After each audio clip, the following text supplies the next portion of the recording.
to Summit Sunrise with one of my favorite guests here on the show, hanging out with Mike, talking about one of the best events coming your way, and it's happening this coming weekend. Yes. What is it, Mike? Does everybody need to know that they need to be doing this coming Friday and Saturday night? Well, this Friday and Saturday night is our 30th annual one in the Pines. 30th annual. Yeah, that's Wow. something that for an event to go for 30 consecutive years. It's amazing. 30 years ago when I was a lot thinner and a lot darker hair, I had no idea I'd be here. Yeah. So okay, this event it's Wine in the Pines, and why is this event so special to you? Well, our daughter Kelly has cerebral palsy. And 30 years ago, we were watching the National Cerebral Palsy Telethon. And we thought we wanted to do something because of Kelly. So her and her friends, we used to live in Dillon Valley, used to go around to all the houses in Dillon Valley and go to the shop, to the grocery store and that, and raise money. And Kelly was in her wheelchair, and her sister's friends would push her, okay? Well, the kids, excluding Kelly's sister, were always upset because Kelly raised more money than they did. And of course, they never associated the fact that here this is for raising money. At that time, it was for the Jerry Lewis Telethon. And at that point in time, they never realized, a person in a wheelchair is going to raise more money than another cute little kid and that stuff. But that didn't work for them. Okay, so then they came to this telethon 30 years ago, the National Cerebral Palsy Telethon. So we did an event for them, and that's how we got started. That was actually 31 years ago. And then Cerebral Palsy of Colorado called us, and Kelly became a member of their VIP committee, and they had no idea who Kelly was, nothing whatsoever. So how old was she when she was part of their VIP committee? Well, let's see, she's 42 now, so she was 12. So they had no idea that they had just... They had no idea the age, who she was, or 12-year-old. they had never seen her or anything else, but we raised... I don't know, whatever the amount was insignificant, but they wanted her to be a part of it. So we said, yeah. And this went on for a year, and they all of a sudden decided to have a VIP committee meeting at their annual event at the Brown Palace in Denver. And my wife and I looked at each other and said, uh-oh, we got a problem. They don't know They're who gonna find out Kelly that is. she's They have no actually idea 12. So we called them up and told them all about Kelly and that stuff, and they said, well, fine.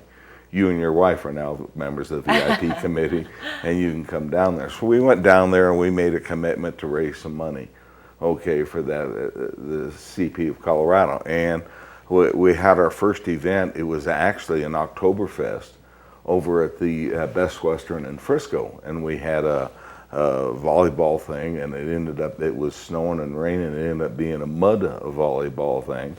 But in any event, we had an Oktoberfest, so we decided at that point in time, hey, we owned our original liquor store then, and in those days, Summit County was totally different than what it is today. You mean people like to drink back then, but they don't now? Well, no, they liked to drink back then, but most of them, they drank beer. Oh, okay. This has always been a big beer community, okay? And we thought, we got to try to get people to drink more wine. Class it up a little bit. So a friend of ours was the manager at Keystone Ranch, and we talked to him, and he said, well, Keystone Ranch says, let me get permission, because it's closed at that time of the year in October, end of October.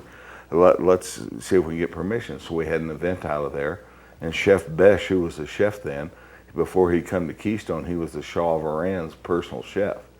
And so he had a bunch of stuff left in his refrigerator, so he just started making hors d'oeuvres, okay, for the event. And we had about 100 people there, 150, I think it was closer to 100 people. And I think we raised like $1,500, okay? So that was the first year? That was the first time, yeah. And then so we got there, and then I was working for a public service company in Colorado.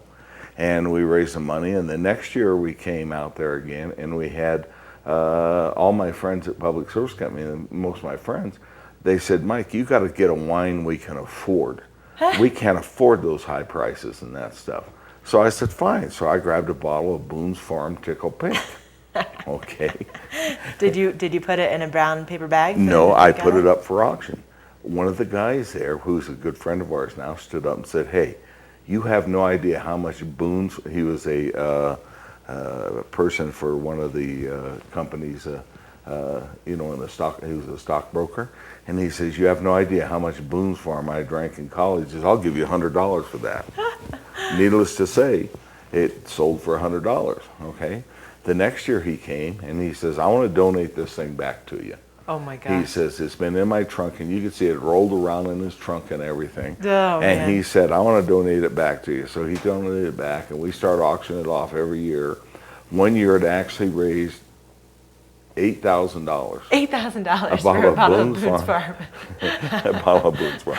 And what happened is that was the year we had the regional manager for Gallo, who made Boone's Farm in those days. Oh my gosh. And he says, "I'll match the bid for whatever it is." Oh wow. So we had two ladies go on it, and he's back there, and I said, "Come on, guys, the guy's going to match bid." Well, they got up and they tied at $4,000, and they'd agreed they wouldn't do any more than $4,000. They'd share the bottle. He's back there, and I mean, he almost wet his pants because he came up to me afterwards, and he says, "Mike," he says, "I don't know what to do." And I says, "Why? You said you'd match the thing." He says, "I did." He says, "But the problem is I can only authorize up to $2,500. And I said, "You've got a real problem on your hand because you owe us $4,000. And Oh he my made gosh. it good, so the thing actually raised $8,000. So for this year's event, can we expect to see a silent auction including Boone's Farm? I think Boone's Farm will be there again this year. That one will be there. It's got Okay. a medal on it and that stuff. And I don't know if it'll ever. Now that is a auction that is an absolute pure donation. Gotcha. Okay, And- Age Boone Farm is no different than New Boone's Farm.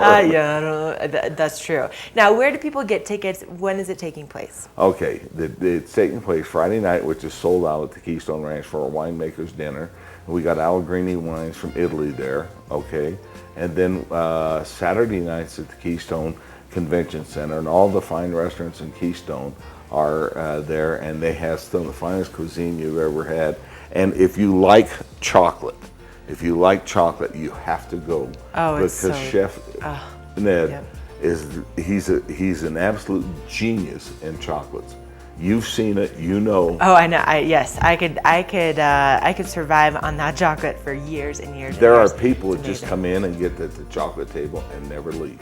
Okay? Exactly. And so to get tickets, where do you go? You got two choices getting tickets. You can go on to wineinthepines.org online and order them, and they'll have them at the pickup for you.